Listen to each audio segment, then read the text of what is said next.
Previously on movies, I talked about a certain movie that I was pretty hyped for. If you've been on my Letterboxd or been on my Twitter at all, you'll know what movie I'm talking about here.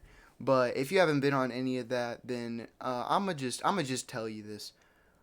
It's Elio. It's the new Pixar alien movie, and I've been hyped for it since I've seen the advertisements and the poster. Ever since I've seen the poster, actually, for some reason, something about this movie just made me want to watch it. And I understand why a lot of people may not really be hyped for this type of movie. First of all, it didn't really have that much marketing. I mean, it did. If you went to the theaters, it was pretty much everywhere. But like, if you didn't go, then you only saw it like probably like on a billboard or whatever. Like, you didn't really like see too much of it, and that's kind of crazy because this movie is actually really good. I finally saw it today. Do I think it's the best Pixar movie? No, I feel like it has a couple problems, but I had an absolute blast with this one. I loved pretty much most of the stuff in here. I can understand why people might not be super hyper new Pixar movies. They haven't been on a bad run. They just haven't been on the best run. I liked Luca when it came out, and I watched it like a couple more times after that, and I kind of like it a little bit better every viewing. I watched Turning Red, which I've watched once, and I thought it was okay. Like, I didn't think it was horrible. I just thought it was okay.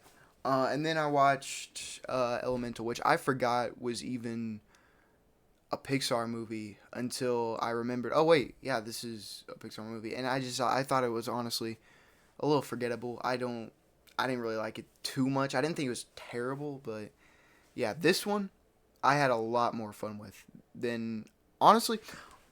Honestly, in some aspects of this movie, I think is a little better than Luca, but I still love Luca, and we'll get to that in a minute. But what was this movie about? If you haven't seen it, or if you haven't even heard of it, so this movie is about this kid who wants to go meet aliens and get abducted because I don't want to get into like spoilers, but he meets aliens because he wants to meet aliens because of he wants to be like belong, I guess, and due to a certain thing that happened to him, which I know Pixar and like Disney can get a little like dark sometimes, and I mean, this isn't like the darkest thing of all time. I'm not trying to make it sound like this, but like, this movie starts off a little like, dang, we're really going here. I mean, it's not like super dark, but like for a Pixar movie, it's like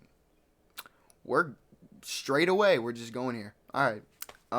But yeah, most of this movie, the first 30 minutes of this movie is taken on place on Earth, which it's not bad. I enjoyed a lot of the scenes on Earth, and it has a pretty just out of nowhere talking heads needle drop in here that I was not expecting at all. Which is kind of cool. The first 30 minutes of this movie just kind of takes place on Earth, and it's not bad. It's just you've seen this a lot in a lot of movies, and again, not bad. It's not terrible.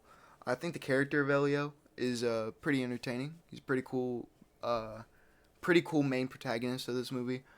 Kind of compelling a little bit. When we get to the alien part of the movie, it gets pretty good. So there's these characters, these aliens who have cool designs, and I mean, they do speak to Elio and they talk in a little bit, but I just feel like they didn't get enough like time for us to really know who they were or like anything memorable about them. It's just like, oh, they're here.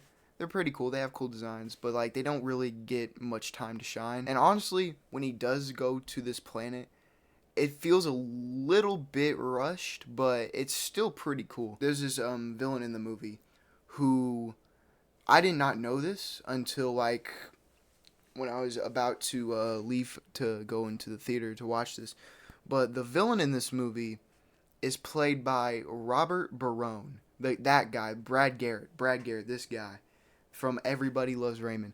And I just thought that was really funny to me for some reason, because it's just imagining Ray Barone saying some of this stuff. I know he has like a bit of a different voice, but I'm still thinking like this is the guy from Everybody Loves Raymond, and it's just so funny seeing him in like a, I guess, a different role because my parents watch a lot of Everybody Loves Raymond.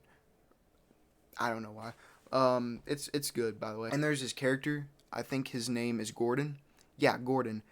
And he's an alien. He is the most lovable guy you'll ever see. Like, there's so many characters in this movie that are kind of like that. And I love his design. I think there's certain points in this movie that feel a tad rush. And I heard this movie had a bit of a trouble production. But, like, I wouldn't really even know it if that wasn't told to me. Because I watched this movie and I still felt like it still came together, you know what I mean?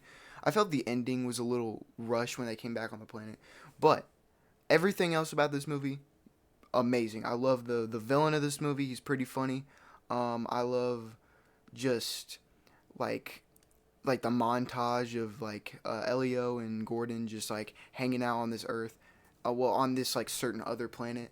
And I thought the Ant character, while they don't really give her a lot to do, she's still pretty cool and she's still pretty memorable, at least to me. It does some of the emotional bits pretty good. Like Pixar stuff. And there's times in the movie where I thought it was a little funny. Overall, I love this movie. This is gonna be a bit of a short review. But yeah, I really did like this movie. Should definitely go watch it. Even if you don't really care for like Pixar, you should definitely still give this one a chance. You probably, might not. Like, you might think this is just another 2020 Pixar movie that's forgettable, but I'll certainly remember it, and I'll probably watch it again, honestly. Solid 8 out of 10. Pretty good. Probably one of my favorite, Pixar movies. And it's weird because, like, it's my favorite, but it's not the best. Because I know, this movie has a lot of, like, a couple problems. Not a lot of, but, like, just a couple problems. But, like, I just had so much of a blast in this movie, and I know that's weird to say because I'm almost like a legal adult watching this movie for, like, freaking, 10-year-olds, but I don't care. I thought this movie was great, so go watch it. Next review, I'm hoping to watch 28 Years Later. Yeah, I said last review that I was going to review, my next review was going to be Mission Impossible, but it wasn't in our theater. There are only, like, 3 movies in our theater, and for certain reasons I can't say anything about that because for certain reasons I'm gonna try to find a way to either watch Mission Impossible or 28 Years Later because I haven't watched 28 Days or 28 Days or Weeks Later, but I'm hoping to watch those. So yeah, that's all I gotta say. Watch this, form your own opinion. I just stole that slogan from someone else. All right, bye.